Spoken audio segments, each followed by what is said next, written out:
الحمد لله والصلاة والسلام على رسول الله، ثم ما بعد. فهذا المجلس الرابع، والصفة هي من أهم الصفات التي يحتاجها طالب العلم، لا يكذب ولا يعود نفسه على الكذب والنفاق، لأنه إنسان جاد سلفي، مصدره كتاب الله وسنة رسوله صلى الله عليه وسلم، فأن له أن يكذب. لذلك أيها الأحبة، من أخطر ما يقع لطالب العلم أن يكون يكذب في كلامه ولو كذبا يسيرا، فيكون الإنسان على حذر. ولذلك ركز الشيخ بكر على مسألة الصدق وما يتعلق بها طويلا هنا، فقال: صدق اللهجة عنوان الوقار. الكاذب يظهر على وجهه الكذب، سبحان الله، يظهر على وجهه التلون، ولكن صاحب الصدق صاحب وقار وشرف النفس ونقاء السريرة، لأن كل ما كان في قلبه فهو على لسانه، فنقاء السريرة وما في قلبه يظهر للناس، وسمو الهمة ورجحان العقل، ورسول المودة مع الخلق، وسعادة الجماعة، وصيانة الديانة. ولهذا كان فرض عين، فيا خيبة من فرط فيه، ومن فعل فقد مس نفسه وعلمه بأذى. ثم ما الذي يحوجك إلى أن تكذب؟ هل لتظهر وتبرز نفسك أنك عالم فتكذب؟ وأني أحفظ وأقرأ، يعني قد يسأل أحد هؤلاء الكذابين فيقول: هذا الكتاب ليس هذا الحديث ليس في الكتب الستة، فيتعجب الناس ويقولون يحفظ الكتب الستة وهو ما يحفظ شيء أصلا، لكن خلاص عود نفسه على الكذب. وثاني يقول: تجد هذه المعلومة في المجلد 23 من فتاوى ابن تيمية، صفحة ما بين 295 إلى 300. يعطيك يعني نوع من أنواع الإيحاء أنه متقن لمجلدات وفتاوى من شيخ الإسلام. وتجد آخر يأتي لك بأسماء الكتب غريبة وهو لم يقرأها أصلا، فيكذب. الكذب في العلم يزري به ويزري بالعلم وأهله. قال الأوزاعي: تعلم الصدق قبل أن تتعلم العلم، لأن أحد مقومات العلم هو الصدق، وتكون صادقا مع نفسك، صادقا مع الله، صادقا مع البشر. وذكرت لكم يوم أمس الصدق قد يكون معناها الجد في العمل، أما الصدق في القول فهو ما نتحدث عنه الآن. وقال وكيع رحمه الله تعالى: هذه الصنعة لا يرتفع فيها إلا صادق. العلم لا يرتقي فيه إلا صادق، فكن منهم. فتعلم رحمك الله الصدق قبل أن تتعلم العلم. والصدق، إيش تعريف الصدق؟ اكتب عندها تعريف الصدق عشان تعرف ما معنى الصدق. كلام يطابق ليش؟ الواقع، صح؟ كلام يطابق الواقع. فيقول المؤلف: إلقاء الكلام على وجه مطابق للواقع والاعتقاد. إلقاء الكلام على وجه مطابق للواقع والاعتقاد. طيب، الكذب الشو؟ أن يكون الكلام يخالف الواقع أو يخالف الاعتقاد. فالصدق من طريق واحد، خالف مثل المنافقين في سورة المنافقون: إذا جاءك المنافقون قالوا نشهد إنك لرسول الله. طيب، هو رسول الله ولا ما هو رسول الله؟ فقال: والله يعلم إنك لرسوله، والله يشهد أن المنافقين لكاذبون. هل كذبهم هنا في الواقع ولا في الاعتقاد؟ في الاعتقاد، واضح الآن؟ وهذه مسألة جميلة جدا اسمها رفع الوهم. فلو قال الله تعالى: إذا جاءك المنافقون قالوا نشهد إنك لرسول الله والله يشهد إن المنافقين لكاذبون، ايش يكون معنى الآية؟ أن محمدا ليس رسول الله. فلأجل أن يرفع هذا الوهم الذي قد يتوهمه بعض الناس قال: والله يعلم إنك لرسوله والله يشهد إن المنافقين لكاذبون. وأما الكذب في الواقع فأن يقول فعلت ولم يفعل، أو لم أفعل وهو قد فعل. ثم ذكر المؤلف قال: فالصدق من طريق واحد، أما نقيضه الكذب فضروب وألوان ومسالك وأودية يجمعها ثلاثة. القسمة المنطقية في علم المنطق رباعية، القسمة عند المناطق كم؟ إيش؟ رباعية، ونبينها في هذا الباب. فالأول يوافق الكلام الواقع، صح ولا لا؟ خلاص، يوافق الكلام الواقع. الثاني يخالف الكلام الواقع، يوافق الكلام الواقع والاعتقاد، هذا صدق. الثاني يخالف الكلام الواقع والاعتقاد، إذن يوافق الكلام الواقع والاعتقاد، يخالف الكلام الواقع والاعتقاد.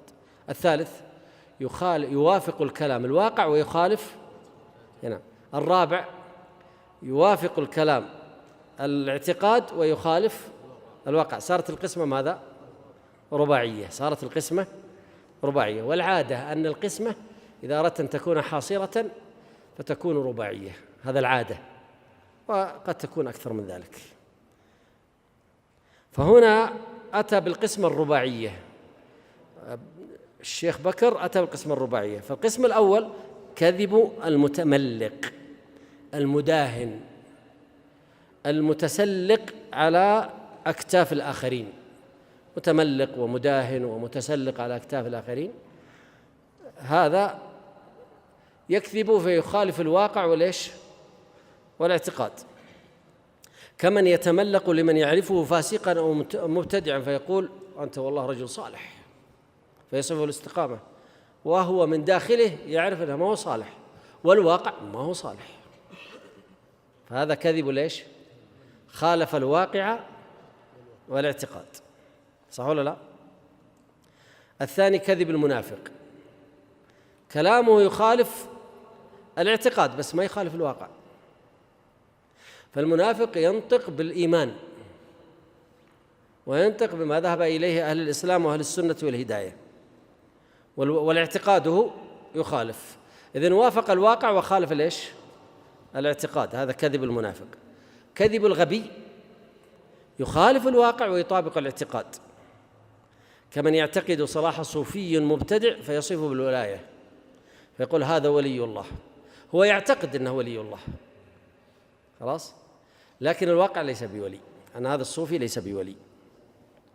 هذا القسمة الثالثة. بقية القسمة الرابعة فوق اللي هو الصدق، يطابق قوله الواقع والاعتقاد، فأصبحت القسمة ماذا؟ رباعية. وضحت فكرة القسمة الرباعية، وهي أشهر أنواع القسمة. دائما إذا جيت تقسم تجد أنك تنجبر تقسم إلى كم قسم؟ تقسم القسمة الرباعية. فالزم الجادة، يعني الزم الصدق في قولك، فلا تضغط على عكد اللسان ولا تضم شفتيك ولا تفتح فاك ناطقا إلا على حروف تعبر عن إحساسك الصادق في الباطن، اعتقادك والواقع، كالحب والبغض. والله إني أحبك، أنا أحبك في الله، وأنت صادق أنك تحبه في الله. لكن بعض الناس يقول أنا أحبك في الله ويبغضك أصلا، فخالف الواقع والاعتقاد، هذا كذب المتملق. أو إحساسك في الظاهر كالذي تدركه الحواس الخمس. الحواس الخمس هي السمع والبصر والشم والذوق واللمس، فهي تدرك إدراكا كليا واضحا، ولذلك تعتبر من الضروريات الإدراك بالحواس الخمس من الضروريات. وأقواها السمع، ثم يأتي بعده البصر. أقواها السمع. وفي القرآن ربط بين السمع والعقل، ربط بين السمع والعقل، واضح الآن؟ بينما البصر يختلف، فقد يذهب العقل البصر، لأنه الإنسان قد ينبهر من شيء فيذهب إليه، وهذا الشيء سراب. ولذلك كان ديننا يؤخذ بالسمع لعلاقة السمع بالعقل. ولذلك الله عز وجل يقول في سورة يونس: ومنهم من يستمعون إليك أفأنت تسمع الصم ولو كانوا لا يعقلون. فربط السمع بالعقل. وكما قلت لكم فكانت شريعتنا مبناها على السمع، القرآن والسنة. ويذهب بعض الناس إلى بعض البلاد الغربية فينبهر بالحضارة هناك انبهار، بينما الحقيقة أن فيها زيف كثير وفيها شر كثير، لكن ينبهر بالإيش؟ بالبصر. ولو شغل السمع والعقل اختلف الحكم. وأنتم الآن تسمعونني وأنا أتكلم وتحركون عقولكم مع سمعكم، فدل على العلاقة الوطيدة بين السمع والعقل. فالصادق لا يقول أحببتك وهو مبغض، ولا يقول سمعت وهو لم يسمع، وهكذا. واحذر أن تحوم حولك الظنون فتخونك العزيمة في صدق اللهجة فتسجل في قائمة الكذابين. أحيانا يكون من أصحابي يقولون، من أصحابي إيش؟ يقولون، الناس يقولون كذا، ثم يبني الأحكام كلها على يقولون. فأنت تسأله وتقول من أين أتيت بهذه المعلومة؟ يقولون، الناس يقولونه. كما قال أحد الدعاة هذا يشتغل في وكالة يقولون، وكالة يقولون. فيحذر الإنسان، لابد من التثبت. ولذلك فيه فرق بين الصادق والصديق. قال في الصديق ماذا؟ قال ولا يزال يصدق ويتحرى الصدق حتى يكتب عند الله صديقا. فما الفرق بين الصادق والصديق؟ الصادق يقول ما يظنه حقا وهو مطابق للواقع، لكن الصديق يشترط له شرطان. طبعا سهل أنك تكون صادق، لكن هل سهل تكون صديق؟ لا. لماذا؟ لأنك إذا كنت صادقا تقول ما تعرفه فهذا تكون فيه صادقا، لكن أن تتحرى في كل قصة تخبرنا بها، تتحرى صحة السند والصدق، هذه لا يبلغها إلا صديق. فالنبي صلى الله عليه وسلم ماذا قال؟ ولا يزال الرجل يصدق ويتحرى الصدق حتى يكتب عند الله صديقا. وما ينقل أي معلومة إلا بعد ما يتحرى صحتها، بعد أن يتحرى صحتها. فهمتوا معي؟ الصديقية صعبة. سهل أنك تكون صادق، لكن صعب أنك في كل قصة تعطيها الناس تتحرى الصدق. وكل ما جاءك رجل بقصة تقول حصل كذا وكذا وكذا، تقول له سندك أعطني، أريد أن أتحرى، أعطني سندك. من الذي أخبرك؟ أخبرني فلان. ومن الذي أخبر فلان؟ قال أقول لك قم. كل قصة تبغى سند، هنا فسدت. فأنت تتحرى الصدق، فتحري الصدق صعب. إن كنت لا تريد أن يتقع في الخطأ فلا تنقل هذه القصة لآخرين حتى تتحرى الصحة، وهنا تعاني. فالصديقية مرتبة ومنزلة عالية وصعبة. قال واحذر أن تحوم حولك الظنون فتخونك العزيمة في صدق اللهجة فتسجل في قائمة الكذابين. وطريق الضمانة لهذا، هات يا شيخ، أنا أبغى أشرح لهم عليها وبعدين يوزعونها. يا أحبة، عندنا إن شاء الله أريد أسماءكم يضيفهم عندي في سيرتي، فمن حضر يكتب اسمه كاملا ورقم الجوال، خلاص تمر عليكم الورقة تسجلوا أسماءكم. نعم، من حضر معنا الدورة، دورة حلية طالب العلم. نعم. وطريق الضمانة لهذا إذا نازعتك نفسك بكلام غير صادق فيه أن تقهرها بذكر منزلة الصدق وشرفه. النفس تتشوف إلى أنها تقول كل قصة تعرفها. والله أنا جالس في المجلس كل الناس يتكلمون في قضية معينة، وعندي في نفسي قصة معروفة وجميلة جدا، إن سكت بقيت أتألم، وإن أخبرتهم ماني متأكد من صحتها. فما الحل؟ أقول لك لابد أن تكون تتحرى، لأجل أن تكون صديقا لابد أن تتحرى، وإلا فستخرج من دائرة الصديقية.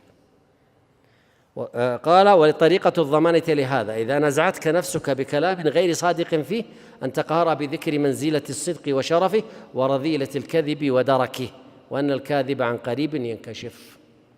واستعن بالله ولا تعجزن. ومن باب الفائدة أحيانا تعطي قصة صحيحة لكن حتى يطرب لها الجالسون تملحها وتضع عليها شوية بهارات، صح ولا لا؟ فتأتي لذيذة وجميلة وتعطي لها شيء جميل جدا يعني. فهذا كذب، هذا من ليش؟ من الكذب، التمليح هذا ولا البهارات. ولا تفتح لنفسك سابلة المعاريض في غير ما حصره الشرع. فيا طالب العلم احذر أن تمرق من الصدق إلى المعاريض فالكذب. بعض الناس يقول: طيب المعارض جائزة، تورية جائزة نعرض في كلامي. لا، استخدم المعاريض عند الحاجة الملحة، استخدم المعاريض عند الحاجة الملحة، لكن أن تتعود على المعاريض غدا ستنتقل إلى الكذب. وسبحان الله التدرج هذا إما أن تتدرج في الطاعات أو تتدرج في المعاصي. قال المؤلف: من الصدق إلى المعاريض فالكذب، وأسوأ مرامي هذا المروق الكذب في العلم لداء منافسة الأقران وطيران السمعة في الآفاق. ولذلك سبحان الله إذا بلى عليك طلابك وزملاؤك وشياخك عليك الكذب، كلما أتيت لهم بقصة ما يصدقون حتى لو كنت صادقا، خلاص عرفوا أنك كذاب. حتى أحدهم أعرفه يسمونه محمد الصادق، من كثر ما كذب سموه نعم. ومن تطلع إلى سمعة فوق منزلته فليعلم أن في المرصاد رجالا يحملون بصائر نافذة وأقلاما ناقدة. إذا كان سيؤلف ويكذب سيكشفه العلماء، يكشفه القراء، وكذلك في مجالس العلم سيكشفه طلبة العلم ويعرفون كذبه.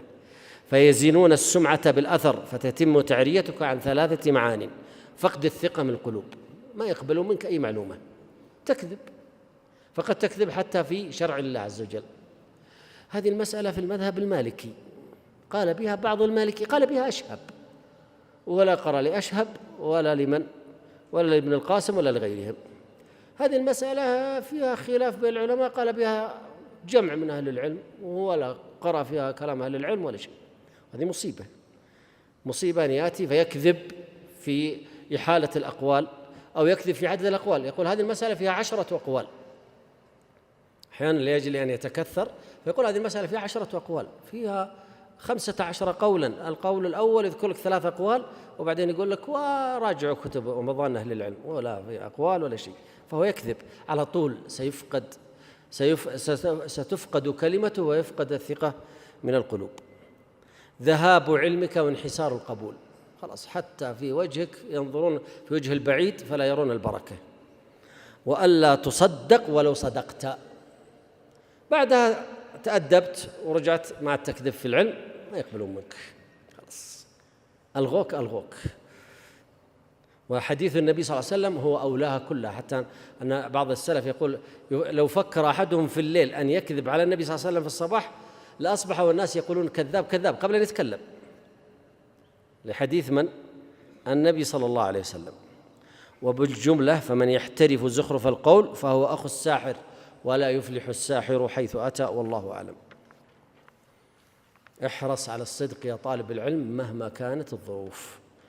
34 جنة طالب العلم، جنة العالم وطالب العلم لا أدري.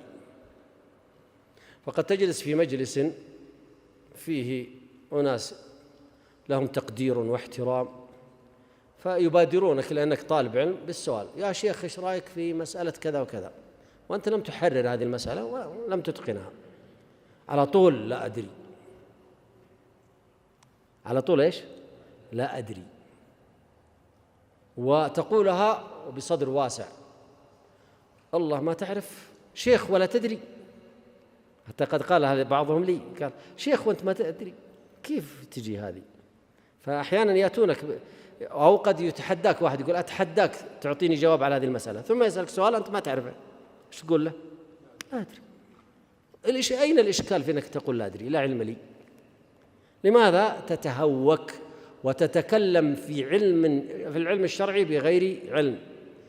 وهذا من القول على الله بلا علم، وهو أشد من الشرك. وفي القرآن قال الله تعالى: إنما حرم ربي الفواحش ما ظهر منها وما بطن والإثم والبغي بغير الحق وأن تشركوا بالله ما لم ينزل به سلطانا وأن تقولوا على الله ما لا تعلمون. أكثر داهية ومصيبة. وسماها الله عز وجل في مكان آخر الافتراء، افتراء الكذب. فمن أظلم ممن افترى على الله الكذب وكذب بالحق إذ جاءه. وفي الآية الأعراف: وكذب بآياته. فهنا أيهما أشد، التكذيب بالشرع ولا الافتراء على الشرع؟ الافتراء أشد. فمن أظلم ممن افترى على الله كذبا أو كذب بآياته أو كذب بالحق لما جاءه. فهذا يدلك على خطورة الكذب أو الكذب على الله عز وجل. وهذا يدخل في باب كبير جدا اسمه تبديل الدين، لأن هذا صورة من صور تبديل الدين، أن تكذب، أن تأتي فتفتري على الله شيء ما هو من دينه. فجنة العالم لا أدري ويهتك حجابه الاستنكاف منها، وقوله يقال وعليه فإن كان نصف العلم لا أدري فنصف الجهل يقال وأظن. حتى أن الإمام مالك يذكرون عنه أنه أتاه رجل من سمرقند فسأله 40 مسألة فجاب 4 و36 ما جاب، فقال أرجع إلى سمرقند أقول له ما جاب الإمام مالك. الإمام أنا داق مشوار من سمرقند إلى عندك هنا وتقول لي لا أدري؟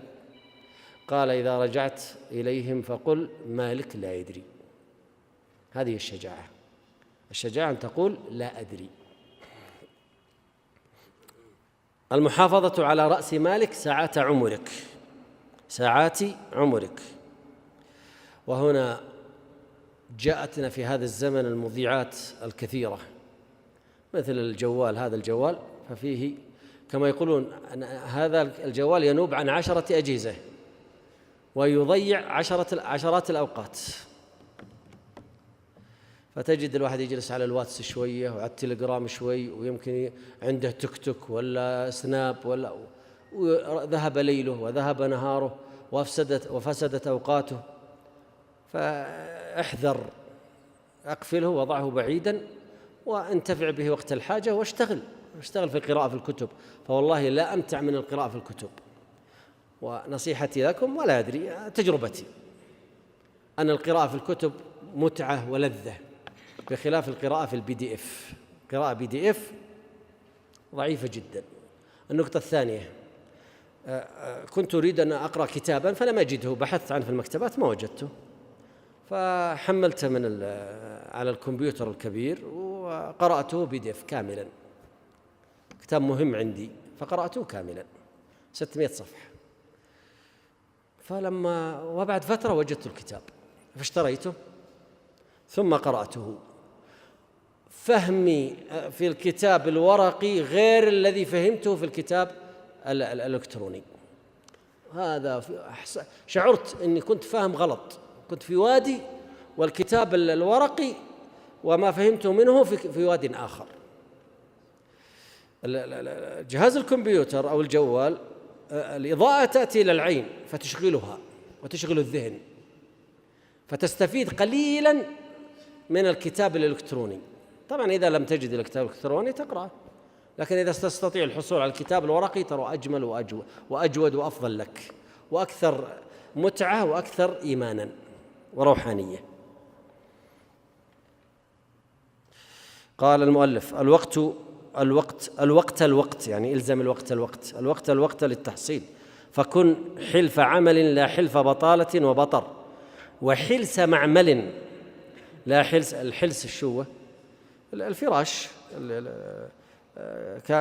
كان يسمونه في ذاك الزمان إذا كان قد استخدم كثيرا يسمونه حلس.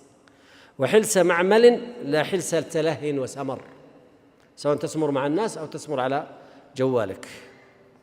فالحفظ على الوقت بالجد والاجتهاد وملازمة الطلب ومثافنة الأشياخ، يعني اللصوق بالأشياخ والقرب منهم، والاشتغال بالعلم قراءة وإقراء ومطالعة وتدبرا وحفظا وبحثا. جمع لكم كل الطرق، وهذه الطرق أنا ذكرتها لكم أمس، لا سيما في أوقات شرخ الشباب ومقتبل العمر ومعدن العافية. وأعظم نعمة للإنسان في دنياه العافية، ولأخراه الإيمان، وهذا ما ذكره السلف. أعظم النعم العافية، فما دمت في عافية تستطيع أن تقرأ وتتوسع وتحفظ وتتقن قبل أن يصاب البعيد بمرض فيؤذيه ذلك المرض ويبعده عن الانتفاع بالعلم. فاغتنم هذه الفرصة الغالية لتنال الرتب العلم العالية، فإنها وقت جمع القلب واجتماع الفكر لقلة الشواغل والصوارف عن التزامات الحياة والترأس، ولخفة الظهر والعيال. يقسم ظهرك العيال، وتظن أن العيال إذا رزقت عيال أعمارهم 2 و3 أنك في معاناة، أشغلوك مستشفيات وصيدلية، وتأتي وتذهب وتحضر الحليب، بعدين تتفاجأ أن لا هم يدرسون أشد من قبل ذلك. فإذا وصلت أعمارهم إلى 25 وإلى 30 وتزوجوا وحياتهم العملية والله أشد من ذلك كله، وتبقى في معاناة مع أولادك، وكلما كبروا كبرت حتى يأتيك الموت وأنت مشغول بهؤلاء الأولاد، فيشغلون قلبك عن طلب العلم. فاستغل فرصة حياتك الآن، أنت لازلت في مقتبل عمرك. ما للمعيل وللعوالي إنما يسعى إليهن الفريد الفارد، اللي ما عنده أولاد. لكن إذا فرخ وأصبح هناك أولاد لا، الموضوع اختلف. وإياك، وهذه مسألة مهمة جدا، وتأمير التسويف على نفسك، فلا تسوف لنفسك بعد الفراغ من كذا وبعد التقاعد من العمل كهذا. أعطيكم مثال. بعض الشباب وهو طالب في الجامعة يقول أنا في الجامعة تخصص محاسبة، تخصص اقتصاد أو كيمياء أو هندسة أو طب أو غيرها، يقول أنا لا أطلب العلم الآن، أنا مشغول بتخصصي، العلم الشرعي ما بطلبه ولا بحفظ القرآن ولا. فينتظر حتى يتخرج، فإذا تخرج توظف، فإذا توظف شغل بالعمل، قال أنا والله ما عندي وقت الآن للطلب، كان عندي فرصة في الجامعة ما طلبت، فيتأخر.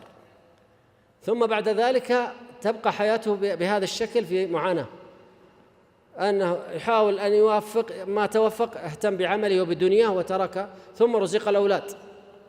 فلما وصل 60 وأصبح في هذا الجيب حبوب الضغط وفي هذا الجيب حبوب السكر، قال بحفظ القرآن وطلب العلم، ينفع؟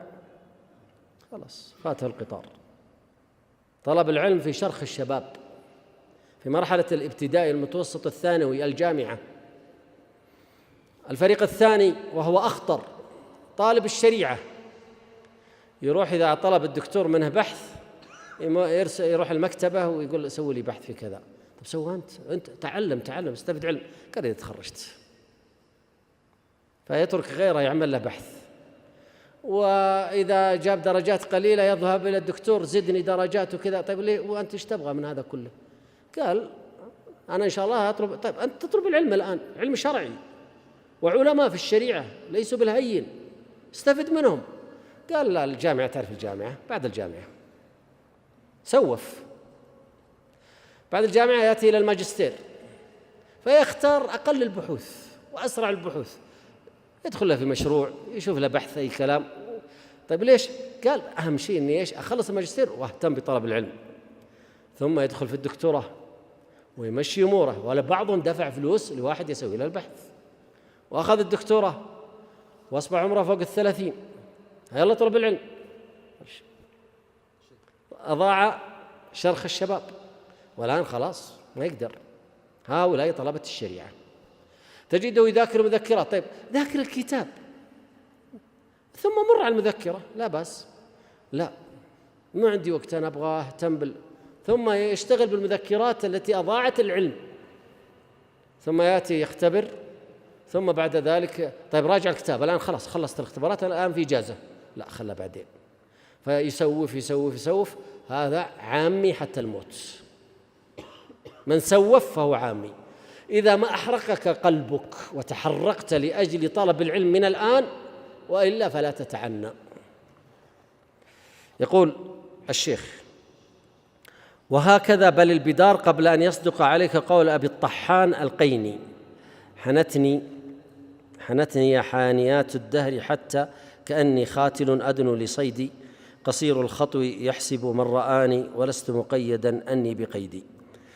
وقال أسامة بن منقذ: مع 80 عاث الضعف في جسدي وساءني ضعف رجلي واضطراب يدي. هنا بعد الندم، الآن يندم على ما سبق. إذا كتبت فخطي خط مضطرب كخط مرتعش الكفين مرتعدي، فاعجب لضعف يدي عن حملها قلما من بعد حمل القنا في لبة الأسد. فقل لمن يتمنى طول مدته هذه عواقب طول العمر والمدد. فإن أعملت البدار فهذا شاهد منك على أنك تحمل كبر الهمة في العلم. 36 إجمام النفس. الشيخ يتحدث عن أولئك الذين ليله ونهاره في الطلب، يحفظ ويسمع عند شيخه ويراجع، ثم يفكك له الشيخ العبارات، ثم يوضح له أصول المسائل، ثم بعد ذلك يرجع فيقرأ المطولات ويقرأ البحوث ويبحث من جديد ويشتغل حياته كلها طلب علم، وهو على الغداء جالس مع أهله ويتغدى والكتاب في حجره ويأكل وينظر في الكتاب، ما في وقت. وليله كذلك. هذا نقول له أجم نفسك، روض نفسك، اجعل لها رياضة. أما واحد وقته كله للرياضة وللتسلية وللتلهية ونقول له أجم نفسك، خلاص هو مجم نفسه أصلا. فلذلك كلام المؤلف لرجل جعل حياته كلها للعلم، فنقول له أجم نفسك. بماذا؟ بالقراءة. لكن في كتب السير والقصص والأدب والنوادر. فهنا نوعت، مرة فقه وتريح على سير أعلام النبلاء شوية، بعدين ترجع تقرأ في العقيدة وترجع تنظر في كتب النوادر أو الطرائف. حتى لو تنظر في العقد الفريد وغيره من الكتب ستجد فيها فوائد ونوادر. هذه هي إجمام النفس. وطبعا الكلام هذا لطالب العلم الجاد. قال: خذ من وقتك سويعات تجم بها نفسك في رياض العلم من كتب المحاضرات الثقافة العامة، فإن القلوب يروح عنها ساعة فساعة. وخاصة كتب السير والتواريخ والنوادر والآداب. والأدب بالذات لمحب الأدب، من بعض الناس لا يحب الأدب ولا يحب الشعر ولا، فنقول له دع الشعر واذهب إلى القصة، اذهب إلى القصة. وفي المأثور عن أمير المؤمنين علي بن أبي طالب رضي الله عنه أنه قال: أجموا هذه القلوب وابتغوا لها طرائف الحكمة، فإنها تمل كما تمل الأبدان. وقال شيخ الإسلام ابن تيمية رحمه الله تعالى في حكمة النهي عن التطوع في مطلق الأوقات: لماذا لم يجعل الله عز وجل اليوم كله صلاة تطوع؟ تبغى تصلي صل، طلعت الشمس ما طلعت الشمس، وقت طلوعها بعد طلوعها صل. لماذا؟ قال شيخ الإسلام: بل في النهي عنه بعض الأوقات مصالح أخر من إجمام النفوس بعض الأوقات من ثقل العبادة، كما يجم بالنوم وغيره. ولهذا قال معاذ: إني لأحتسب نومتي كما أحتسب قومتي. ماذا يقصد معاذ رضي الله عنه؟ أن النوم هذا منشط لي إلى العبادات الأخرى، فلذلك لا أتعب نفسي. وقال: بل قد قيل إن من جملة حكمة النهي عن التطوع المطلق في بعض الأوقات إجمام النفوس في وقت النهي لتنشط للصلاة، فإنها تنبسط إلى ما كانت ممنوعة منه وتنشط للصلاة بعد الراحة، والله أعلم. هذا كلام شيخ الإسلام. ولهذا كانت العطل الأسبوعية للطلاب منتشرة منذ أمد بعيد، وكان الأغلب فيها يوم الجمعة وعصر الخميس، وعند بعضهم يوم الثلاثاء ويوم الاثنين، وفي عيدي الفطر والأضحى من يوم إلى 3 أيام وهكذا. وطلابنا في هذا الزمن أسبوع الميت، والخميس مرة ما فيه، و4 أيام من هنا. وفي حلقات التحفيظ كانت 5 أيام صارت 4 أيام، ويمكن بكرة تصير كم؟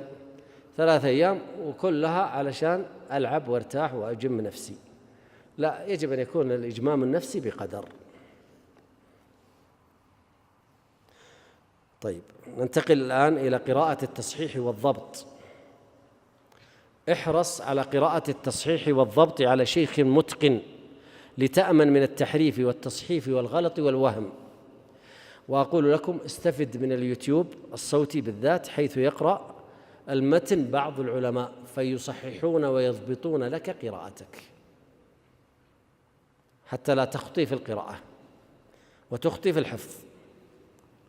ومثلها ضبط القرآن قبل حفظه في حلقات تحفيظ القرآن، وهذه يخطي فيها بعض المحفظين، فيترك الولد يقرأ لنفسه، فيأتي الولد قد أخطأ ولم يضبط الآيات التي قرأها. هذه مشكلة. المفروض الطالب لا يبدأ بحفظ أي آية حتى يضبطها تلاوة عند شيخه، ثم بعد ذلك يذهب يحفظها ويأتي يسمع. أما ما يفعل في حلقات التحفيظ فبعيد عن الطريق الصواب. وإذا استقرأت تراجم العلماء وبخاصة الحفاظ منهم تجد عددا غير قليل ممن جرد المطولات في مجالس أو أيام قراءة ضبط على شيخ متقن. ثم ذكر لنا الإمام الكبير الحافظ ابن حجر رحمه الله تعالى قرأ صحيح البخاري في 10 مجالس. المجلس يمكن يستمر يوم كامل من صباح إلى ظهر أو إلى عصر أو إلى مغرب، هذا المجلس الواحد. تعرفون صحيح البخاري كتاب كبير جدا، كل مجلس 10 ساعات. وصحيح مسلم في 4 مجالس في نحو يومين، وشيء من بكرة النهار إلى الظهر، وانتهى ذلك في يوم عرفة، وكان يوم الجمعة سنة 813 للهجرة. وقرأ سنن ابن ماجه في 4 مجالس، ومعجم الطبراني الصغير في مجلس واحد بين صلاتي الظهر والعصر. وشيخ الفيروز آبادي قرأ في دمشق صحيح مسلم على شيخه ابن جهبل قراءة ضبط في 3 أيام. عدلوها، قراءة ضبط، هو كاتب قراءة.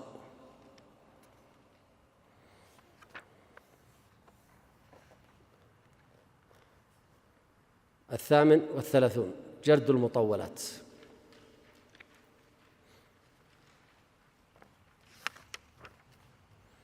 جرد المطولات مثل تفسير ابن جرير الطبري، مثل فالتفسير، مثل تهذيب الكمال للمزي في علم الرجال، مثل كتب السنة التي ذكرناها، مثل كذلك كتاب في كتب الفقه مثل المغني. كتاب الآن سهل تسهيل الفقه لابن جبرين، هذا كتاب سهل يمكن أن تجرده، وهو سهل العبارة تفهمه مباشرة، ليس فيه أي عورة. مثل بداية والنهاية لابن كثير في التاريخ، أو تاريخ ابن جرير، وغيرها من كتب المطولات. وستجد إن شاء الله في كل كتاب معاني كثيرة وأفكار وبحوث وأفكار مواعظ وأفكار خطب جمعة، وأنت تقرأ لهؤلاء الأئمة في هذه الكتب الطويلة. استخدم معك وأنت تقرأ في المطولات استخدم معك قلم، وأنصحكم بالقلم الأزرق. القلم الأزرق، قلم الرصاص حقيقة يمحى أو يذهب مع الزمن، فالأفضل الكتابة بالقلم الأزرق. وتستخدم كرت على طول الورق الكتاب، تستخدم كرتا أطول من الكتاب قليلا، وكلما قرأت تضع هذا الكرت وتغلق وتذهب وتأتي مرة أخرى. وأحيانا بعض المطابع تجعل في الكتاب خيطا لأجل أن تضعه على المقص، فسواء استخدمت الخيط أو استخدمت الكرت. وكذلك يكون معك القلم الأزرق واللون الفسفوري، وتستخدمها وأنت تقرأ وتعلق، ستجد أنك أفدت منها كثيرا. يقول المصنف رحمه الله تعالى: لتعدد المعارف وتوسيع المدارك واستخراج مكنونها من الفوائد والفرائد، والخبرة في مظان الأبحاث والمسائل، ومعرفة طرائق المصنفين في تآليفهم واصطلاحهم فيها. تعرف طريقته ومصطلحه الذي يستخدمه والعبارات التي يهتم بها. وقد كان السالفون يكتبون عند وقوفهم بلغ. طبعا ليست عندهم التقنيات الموجودة الآن والأمور التي ذكرتها، حتى لا يفوته شيء عند المعاودة، لا سيما مع طول الزمن. قد إني أقرأ في كتاب من المطولات وأضع الورقة أو الخيط وأذهب، بعد شهرين وأنا قرأت في كتاب آخر رجعت إلى هذا الكتاب أجد مكان وقوفي. 39 حسن حسن سؤالك لشيخك كيف تسأله. يقول: التزم أدب المباحثة من حسن السؤال فالاستماع فصحة الفهم للجواب، وإياك إذا حصل الجواب أن تقول لكن الشيخ فلان قال لي كذا. هذه مصيبة يقع فيها طلاب العلم، يأتي عند الشيخ ويسأله يقول: ما حكم كذا وكذا؟ فيقول الشيخ مثلا: واجب مثلا، ودليله كذا وكذا، ووجه الدلالة كذا، ويشرح الشيخ فيها قليلا. يقول: بس الشيخ فلان يقول كذا، وقد يكون هذا الشيخ من أقران هذا الشيخ، فهذا يؤذي الشيخ كثيرا. طيب تسألني ليش؟ أنت الشيخ فلان يقول كذا، تسألني لماذا؟ وأحيانا قد يأتي بأحد علماء البلد، علمائنا مثلا، يقول لك بس الشيخ ابن عثيمين يقول كذا، الشيخ بن باز يقول كذا. طيب يعني ألغيت الشيخ، خلاص خذ برأي. تريد الشيخ طالب علم يرد على هذا الإمام؟ طيب اسكت من البداية، لا تسأل، أو تأدب معه ولا تذكر له قال لكن ترى الشيخ فلان قال كذا. هذا سوء أدب وقلة أدب، حتى لو كان هذا الشيخ من العلماء. فانتبه، خلاص هو أورد لك الدليل، ناقش الدليل، ناقش المسألة، ناقش المسألة وناقش الدليل، ولا تقول الشيخ فلان قال كذا، ويكفي. وإياك إذا حصل جواب أن تقول لكن الشيخ فلان قال لي كذا أو قال كذا، فإن هذا وهن في الأدب وضرب لأهل العلم بعضهم ببعض، فاحذر هذا. قد أنك تؤذي الشيخ فيقول إما أن يتكلم عليك أنت أو أن يقول لك: والشيخ إيش فهم في هذا الباب؟ ليس من أهل الفن، يبدأ يطعن في الشيخ الآخر. مثلا الشيخ الآخر محدث فيقول ليس من أهل الفقه، فكيف تأخذ برأيه وتترك الكلام اللي يقوله لك؟ عرفتوا الآن الإشكال؟ فالآن ذهب يطعن في الآخر والسبب أنت. وإن كنت لابد فاعلا فكن واضحا في السؤال، وقل ما رأيك في الفتوى كذا، ولا تسمي أحدا، لا تسمي شيخا عند شيخ. قال ابن القيم رحمه الله تعالى: وقيل إذا جلست إلى عالم فسل تفقها لا تعنتا. والمسألة إحراج الشيخ والتعنت والمعاندة. وقال أيضا: وللعلم 6 مراتب: أولها حسن السؤال، الثاني حسن الإنصات والاستماع، الثالثة حسن الفهم، الرابعة الحفظ، الخامسة التعليم، السادسة وهي ثمرته العمل به ومراعاة حدوده. ثم أخذ في بيانها ببحث مهم. ابن القيم له كتابة رائقة ورائعة وطويلة جدا، تكاد أن تكون مجلدا، في كتابه مفتاح دار السعادة، ذكر فيها فضل العلم في أكثر من 100 موضع، في أكثر من 100 نقطة، فضل العلم من القرآن والسنة وآثار السلف الصحابة والتابعون ومن بعدهم. بحث شيق ورائق، اقرأوه. مفتاح دار السعادة في المجلد الأول من مفتاح دار السعادة، الكتاب مهم جدا، وخاصة المجلد الأول. المناظرة بلا مماراة. عندنا المناظرة والمناظرة العلمية من طرائق العلم يستخدمها بعض العلماء، فالشافعي من أشهر من استخدم أسلوب المناظرة في البحث العلمي. أسلوب المناظرة في البحث العلمي أفضل من استخدمها الشافعي، فله مناظرات كثيرة في كتاب الأم، وله بعض المناظرات في كتاب الرسالة.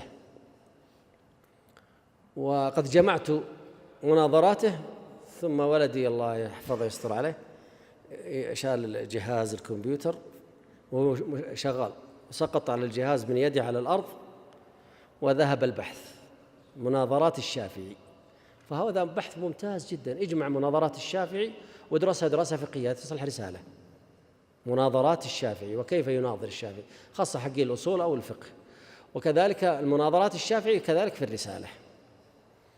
فموضوع ممتاز جدا. أنا طبعا جمعت 55 مناظرة، ولا هي أكثر من ذلك بكثير، وحاولت أني أعملها دراسة أصولية جدلية، لكن ذهبت. فمن أخذ منكم بحث ممتاز اسمه المناظرة عند الشافعي. والمناظرة باب علمي مهم، والمناظرات الفقهية ما أكثرها، والمذاكرات والمجالسات بين العلماء ما أكثرها. وكان الإمام الشافعي يناظر الحنفية في العراق، حتى أخبروا عنه محمد بن الحسن الشيباني، فناظر محمد بن الحسن الشيباني. وله مناظرات للحنفية ولمحمد بن حسن الشيباني ولابن أبي ليلى في كتابه الأم، وله مناظرات للإمام مالك اسمها الاختلاف مع الإمام مالك، وله مناظرات حتى في مواضيع عند الصحابة. فمناظرات أستاذ المناظرات هو الشافعي. المسألة الأخرى، المناظرة من أحسن طرائق طلب العلم والتعلم، وذكرت لكم يوم أمس أن المناظرة أو الجدل 5 أقسام، فقد يكون واجبا، وهذا واضح من فعل من؟ من فعل من؟ اللي يعرف يرفع يده. أيوة. لا أيوة يا شيخ أنت. لا أنت. الأنبياء والرسل. أحسنت. فنوح عليه السلام قالوا قد جادلتنا أكثرت جدالنا. وقد تكون المناظرة مستحبة وهو التدرب على المناظرة والجدل. الثالثة قد تكون المناظرة مباحة إذا كانت في أمور مباحة وعادية. الرابعة أو دنيوية. الرابعة المناظرة والإكثار من المناظرة حتى يكون ديدنك وعادتك، وهذا يدخل فيه المراء وغيره. والمراء قد يكون في أسلوب المناظرة، وقد يكون في موضوعات المناظرة. يجادل هذا مدينة كذا أجمل من مدينة كذا، والجوال الآيفون أفضل من الجالكسي، والجالكسي أفضل من الآيفون، ويتناظرون. هذا مراء كله. ولذلك لمن ترك المراء وإن كان محقا، الجالكسي أحسن ولا الآيفون أحسن؟ وش دخلني؟ السيارة النوع الياباني مثلا تويوتا أفضل من السيارة نيسان مثلا ولا الأمريكي، وتجد مناظرات ومجادلات، وهذا يريد أدلة وهذا يريد أدلة، كلها مراء، وهذا ليس بجيد. ولك بيت في ربض الجنة لمن ترك المراء وإن كان محقا. الخامس المناظرة المحرمة، وهذه المناظرة في آيات الله، الجدال في آيات الله. الذين يجادلون في آيات الله بغير سلطان آتاهم كبر مقتا عند الله وعند الذين آمنوا. إن الذين يجادلون في آيات الله بغير سلطان آتاهم إن في صدورهم إلا كبر ما هم ببالغيه. ولذلك ينافح عن الباطل، ينافح عن الشرك، يدافع عن الظلم، يدافع عن الإلحاد. هذا هو الجدال الباطل. يقول إياك والممارة فإنها نقمة، أما المناظرة في الحق فإنها نعمة. إذا المناظرة الحقة فيها إظهار الحق على الباطل والراجع على المرجوح، فهي مبنية على المناصحة والحلم ونشر العلم. أما المماراة في المحاورات والمناظرات، ولذلك تشتد المماراة حتى توغر الصدور وتورث الفتنة، فإنها تحجج ورياء ولغط وكبرياء ومغالبة ومراء واختيال وشحناء ومجاراة للسفهاء، فاحذرها واحذر فاعلها، تسلم من المآثم وهتك المحارم، وأعرض تسلم وتكبت المأثم والمغرم. وهذا كلام المؤلف، أنك لا تدخل في مهاترات جانبية لا فائدة منها. مذاكرة العلم. إذن المناظرة بلا مماراة هذه مع من؟ مع الخصوم، صح ولا لا؟ ومذاكرة العلم مع من؟ مع الزملاء، خلاص، مع أصحاب المنهج الواحد، المدرسة الواحدة. أنا حنبلي وأنت حنبلي، يمكن أن نتذاكر في المسائل، كذلك يمكن المذاكرة حتى لو في المسائل، حتى لكني أنا وأنت متفقون. هذه المذاكرة، وهي من أجمل ما يكون أن يجتمع بعض طلبة العلم في مجلس فيثيرون مسألة في باب الوضوء، أخرى في باب الصلاة، ثالثة في باب الحج، رابعة في الربا، خامسة في الطلاق ولا الخلع، سادسة الجناية الحدود، ويناقشونها في المجلس، وهذا يريد وهذا يريد، ويريدون أدلة ويريدون أوجه دلالة ويريدون مآلات ولمعلومية. العمود الفقري في المناظرة أصول الفقه، اللي عنده أصول الفقه جيدة هذا يبدع في المناظرة، لكن الذي لا يعرف شيء في أصول الفقه لا يستطيع المناظرة. مذاكرة العلم مع الزملاء. تمتع مع البصراء بالمذاكرة والمطارحة، فإنها في مواطن تفوق المطالعة وتشحذ الذهن وتقوي الذاكرة، ملتزما الإنصاف والملاطفة مبتعدا عن الحيف والشغب والمجازفة، وكن على حذر فإنها تكشف عوار من لا يصدق، تفضح الكذاب. بقي عندي مسألة وهي، أو نكمل أحسن؟ لا نقف هنا. سؤال: هل ينفع استخدام مواقع التواصل كالتليجرام؟ يكون في جروب في التليجرام يجتمع فيه طلبة علم ويبدون يتناظرون صوتيا، الصوت أسهل من قضية الكتابة، أو كتابيا، ويبدأ المناظرة بينهم والمذاكرة بينهم من خلال مواقع التواصل. نعم يمكن ذلك، ليست بأجود من المجالس، لأنه وهو جالس يناظر في التليجرام ولا الواتس على طول يروح يفتح الجهاز وينقل لك كلمتين لابن تيمية ولا ابن القيم ولا ابن حجر وابن رجب وسوى نفسه شيخ. لكن إذا جلس في المجلس جاء دور الحفظ وقوة العلم إذا هو في المجلس. فإذا لم تستطع الجلوس معهم فاجلس في مجموعة الواتس أو مجموعة التليجرام، ويبقى يكون هناك مذاكرة علمية فيها. نكمل: فإن كانت مع قاصر في العلم بارد الذهن فهي داء ومنافرة. أحيانا تريد أن تناظره ما عندي شيء، يورد لك الدليل، طيب من وجه الدلالة ما يعرف، فتتألم أنت تتألم. تريد رجل يقارعك الحجة بالحجة حتى تنتفع وتثري المعلومة لك وله، وإذا به بارد، فهي داء ومنافرة. وأما مذاكرتك مع نفسك، أيوة هذه مسألة المذاكرة مع نفسك قلتها قبل المغرب، في تقليبك لمسائل العلم، فهذا ما لا يسوغ أن تنفك عنه وأن تمشي وأنت في سيارتك. أنا أحب الرياضة وأحب أمشي في مضمار أو في حديقة، أمشي وأنا أمشي أفكر في المسائل الفقهية. طيب لو قلنا هذه المسألة كذا، طيب فما الحكم؟ طيب الذي ما دليل هؤلاء؟ ترده وأنت تفكر في الأدلة والنظر فيها وأنت تمشي. وهذه تحتاج منك إلى قوة علمية. وقد قيل إحياء العلم مذاكرته.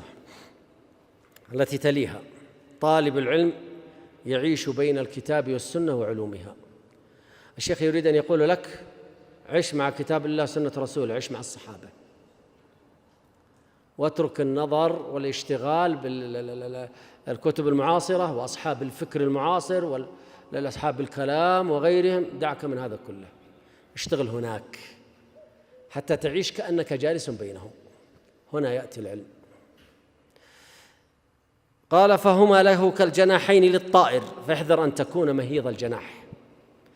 43 استكمال أدوات كل فن. ماذا يقصد الشيخ؟ يقصد أن لكل علم وسائله ومقاصده، فالفقه وسائلها أصول الفقه والقواعد الفقهية شبه النظائر، ومقاصد الفقه مقاصد الشريعة.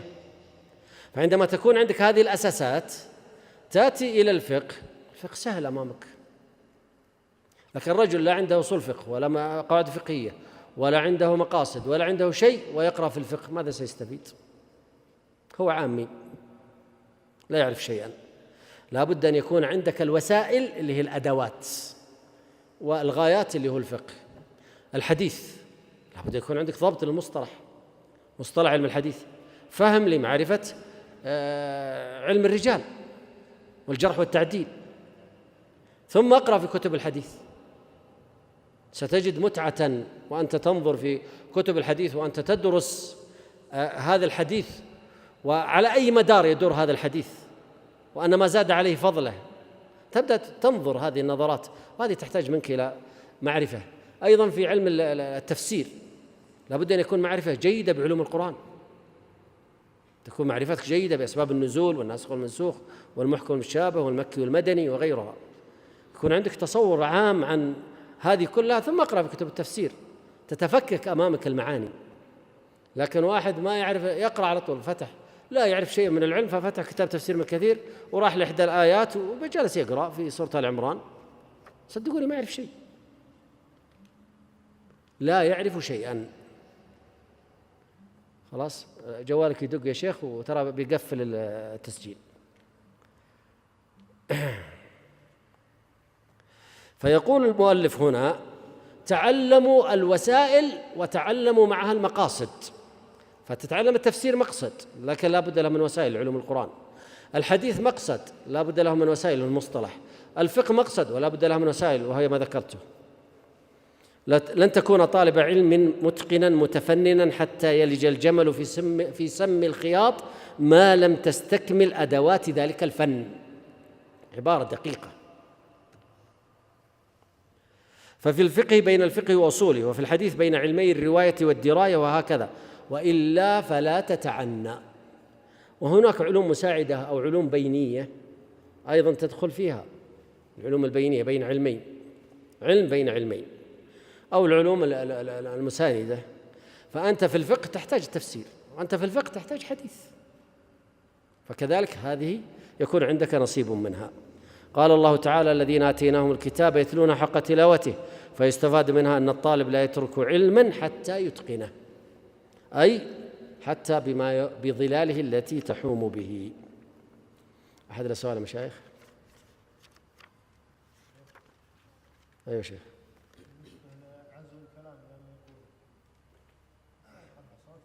أسمعك.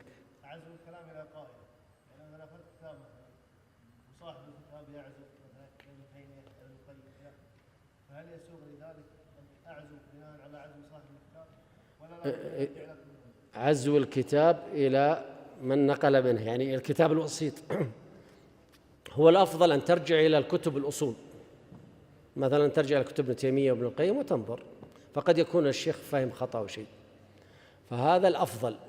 لكن إذا كان هذا الرجل الناقل عالم متقن فقيه مثل المؤلف، فلا بأس أنك تعزو وتقول قال ابن تيمية وتقصد ما ذكره في الحلية، لا بأس، جائز. أيوة شيخ.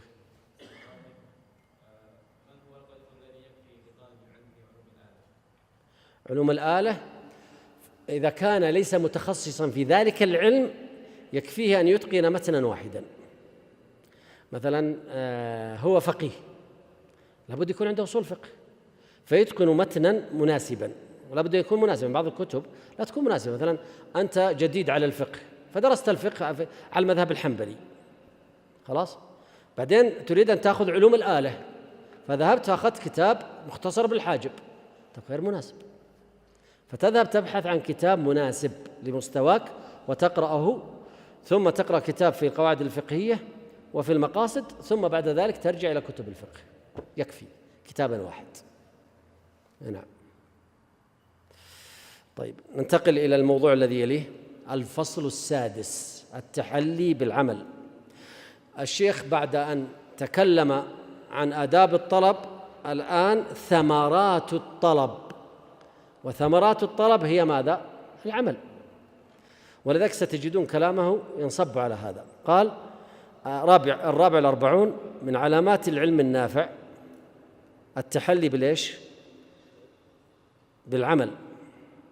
تساءل مع نفسك عن حظك من علامات العلم النافع، وهي العمل به.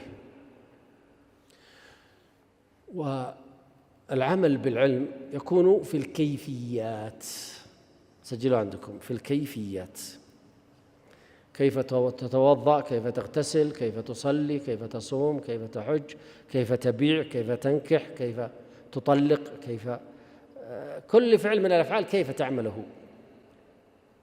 هذا هو ليش؟ هذا هو الاهتمام بالكيفيات. حتى في باب أعمال القلوب أيضا لها كيفيات. فقال الأول العمل به،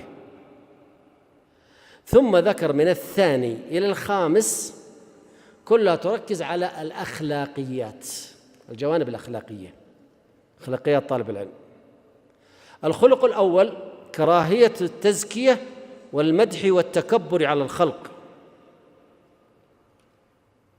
فيكره أن الناس يمدحونه، هذا الشيخ فلان، هذا الشيخ كذا وكذا وفعل كذا وهو له صيت في كذا، لا ينفع، فيكرهها، يكره أن أحد يمدحه، فكن من أولئك الناس. كراهية التزكية والمدح والتكبر على الخلق، الكبر أن يترفع على الآخرين، والعجب أن يسر بنفسه وإن لم يتكبر. الثالث اللي هو من الأخلاق يعتبر الثاني، تكاثر تواضعك كلما ازددت علما، حتى يشعر الآخرون أنك متواضع، وأنت ليس مقياسك الآخرون، مقياسك رب العالمين. وهذا يظهر في طالب العلم، كلما تعمق في طلب العلم زاد تواضعه.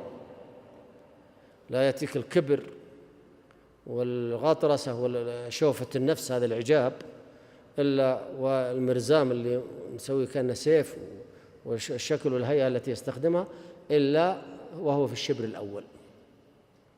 لكن إذا تعمق في العلم وانتفع قلبه وانتفعت نفسه مع الزمن، تجد سبحان الله يبدأ يتواضع وينكسر ويهضم نفسه، وتجد أنه يختلف. الهرب من حب الترأس والشهرة والدنيا، ما هو فرحان أنه يشتهر.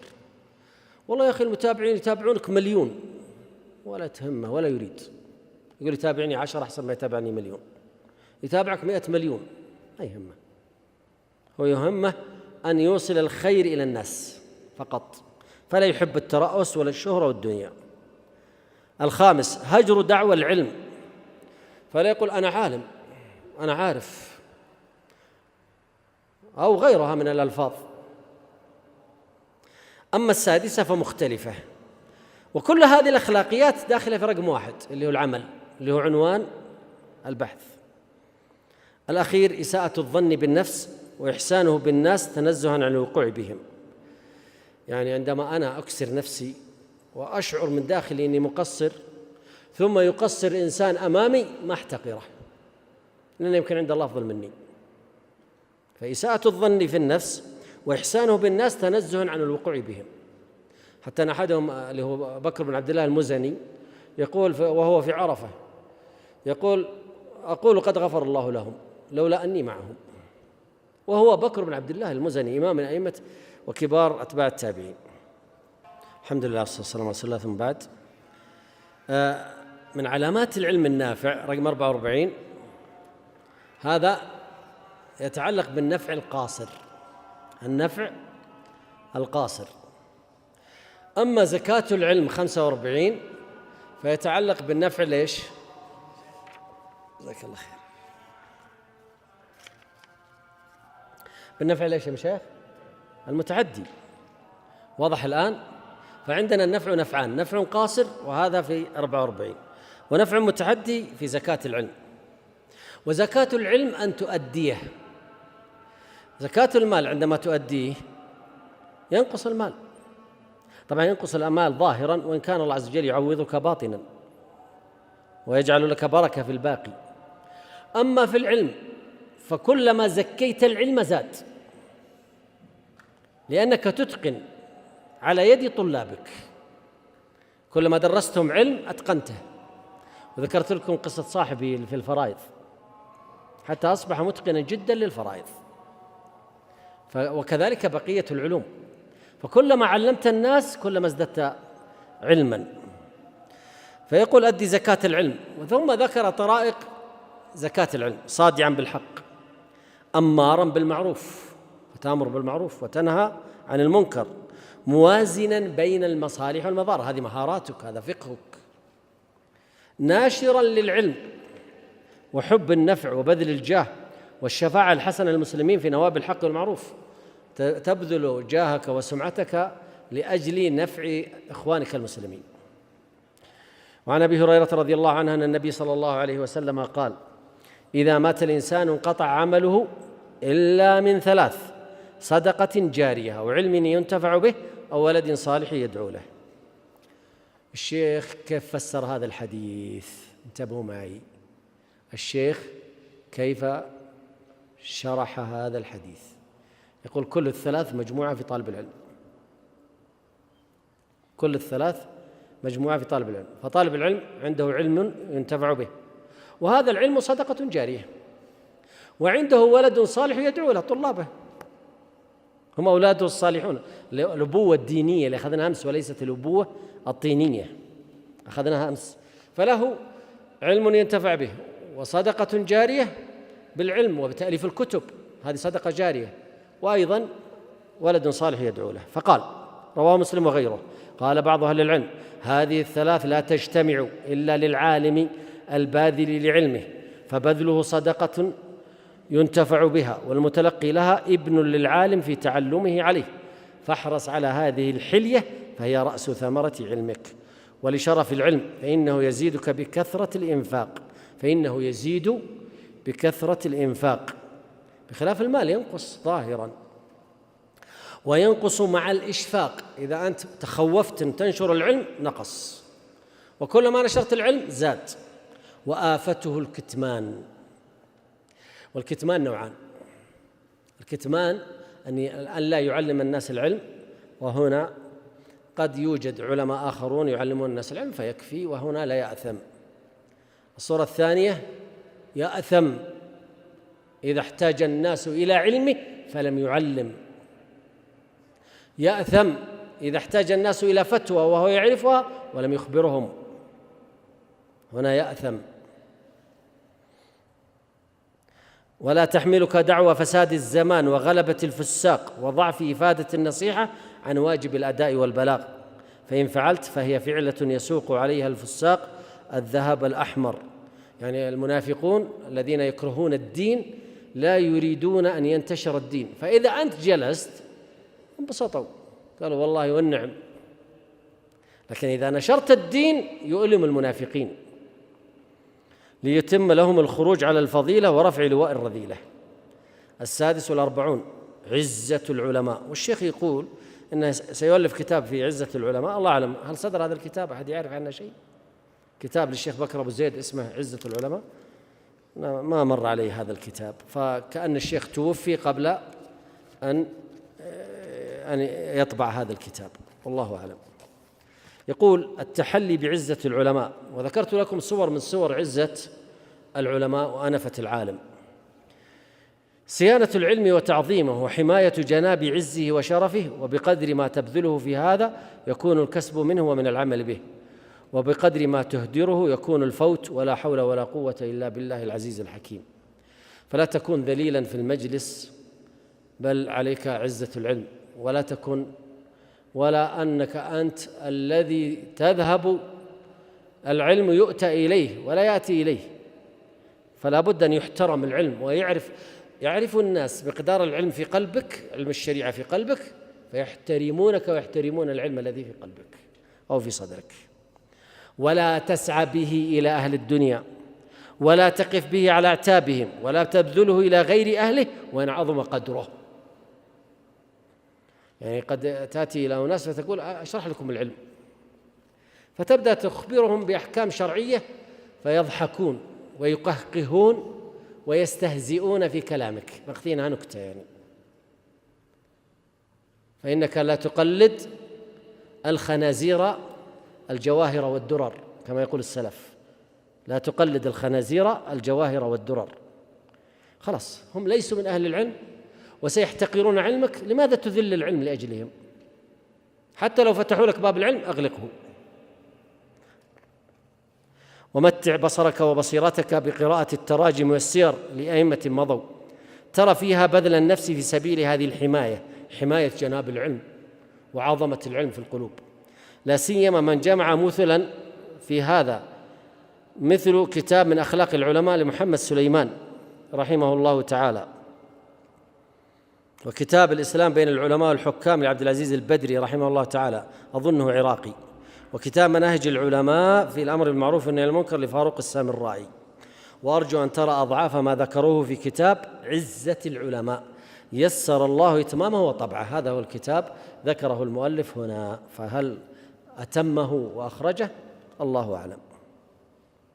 وقد كان العلماء يلقنون طلابهم حفظ قصيدة الجرجاني علي بن عبد العزيز رحمه الله تعالى، كما نجدها عند عدد من مترجميه، ومطلعها: يقولون لي فيك انقباض، وإنما رأوا رجلا عن موضع الذل أحجما، أرى الناس من داناهم هان عندهم، ومن أكرمته عزة النفس أكرما، ولو أن أهل العلم، وهذا هو الشاهد، ولو أن أهل العلم صانوه صانهم، ولو عظموه في النفوس لعظما. قال المؤلف: لعظم بفتح الضاء المعجمة المشالة. الضاء المعجمة، ما معنى المعجمة؟ التي نقطت عليها نقطة، بينما التي ليس عليها نقطة تسمى إيش؟ المهملة. وتجدونها في كتب اللغة، وفي كتاب فتح الباري يكثر كثيرا من قوله المعجمة وليش؟ المهملة. فحرف الحاء مهمل ولا معجم؟ مهمل.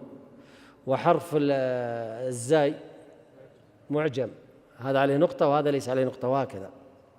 عدد الحروف المعجمة 14، وعدد الحروف المهملة 13.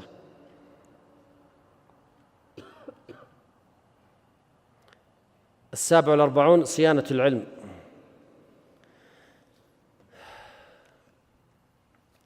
إن بلغت منصبا فتذكر أن حبل الوصل إليه طلبك للعلم،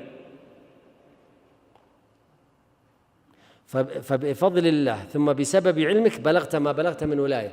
كان يكون أستاذ في الجامعة أو قاضي كبير أو رجل في منصب إداري عالي، وسببه العلم، فيجب أن يصون ذلك العلم الذي أوصله إلى هذه المرتبة.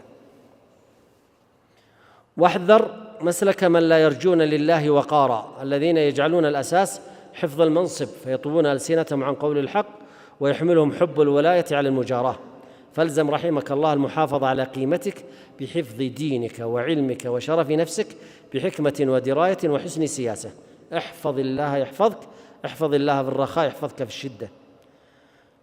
وإن أصبحت عاطلا من قلادة الولاية وهذا سبيلك ولو بعد حين، يعني أنت ستجلس على هذا الكرسي في منصب فترة معينة وفي الأخير ستتركه وتذهب للتقاعد أو غيره، فلا بأس، فإنه عزل محمدة لا عزل مذمة ومنقصة. ومن العجيب، وهذا رأي الشيخ، أن بعض من حرم قصدا كبيرا من التوفيق وهو وقت ولايته ووظيفته يقول إذا تقاعدت بطلب العلم، لا يكون عنده الالتزام والإنابة والرجوع إلى الله إلا بعد التقاعد. يبدأ يتوب، يقول بأتوب إلى الله وارجع بعد التقاعد. فهذا وإن كانت توبته شرعية لكن دينه ودين العجائز سواء، إذ لا يتعدى نفعه. أما وقت ولايته حال الحاجة إلى تعدي نفعه فتجده من أعظم الناس فجورا وضررا أو بارد القلب أخرس اللسان عن الحق، فنعوذ بالله من الخذلان. المداراة للمداهنة. ما الفرق بين المداراة والمداهنة؟ المداهنة خلق منحط، أما المداراة فلا، لكن لا تخلط بينهما، فتحملك المداهنة إلى حضار النفاق مجاهرة، والمداهنة هي التي تمس دينك. أن المداهنة أن تترك أنك تسمع من يتألى على الله ويتكلم في دين الله بغير حق وتسكت، من يعاند ويصادم شرع الله وتسكت. أما المداراة فقد تداريه في شدة خلقه وعسر تعامله، تداريه بشيء من الهدوء، فهذا شيء وهذا شيء. المداهنة على حساب الدين، أما المداراة فهي في التعاملات العادية مع البشر. الغرام بالكتب. ومن الفواجع في هذا الزمان ما نراه أحيانا تأتينا رسائل في مكتبة شخصية خاصة تباع، جمعها في 30 سنة ثم باعها. لماذا تبيعها؟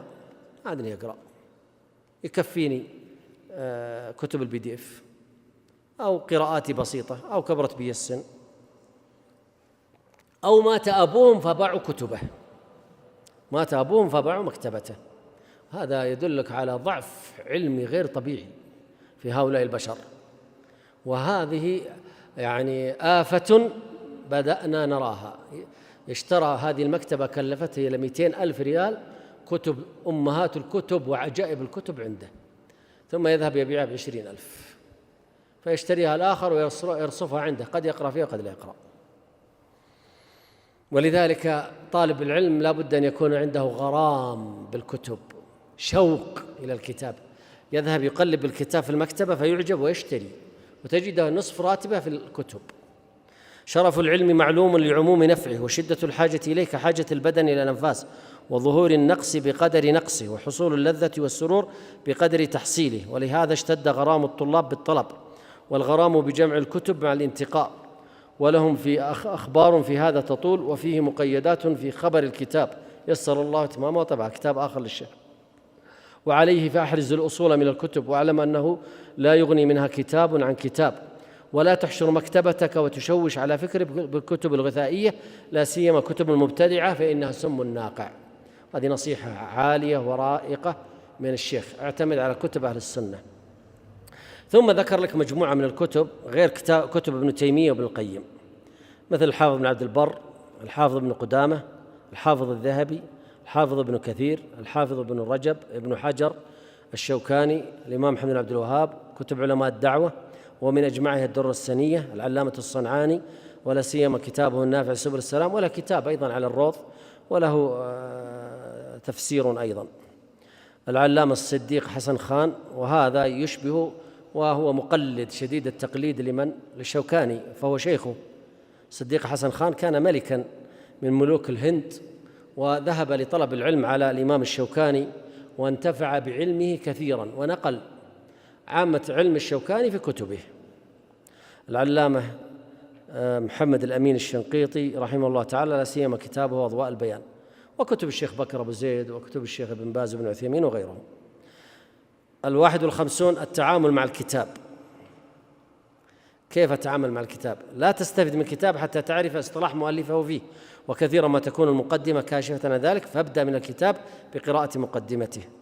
إذا حزت كتابا فلا تدخله في مكتبتك إلا بعد أن تمر عليه جردا أو قراءة لمقدمته وفهرسه ومواضع منه.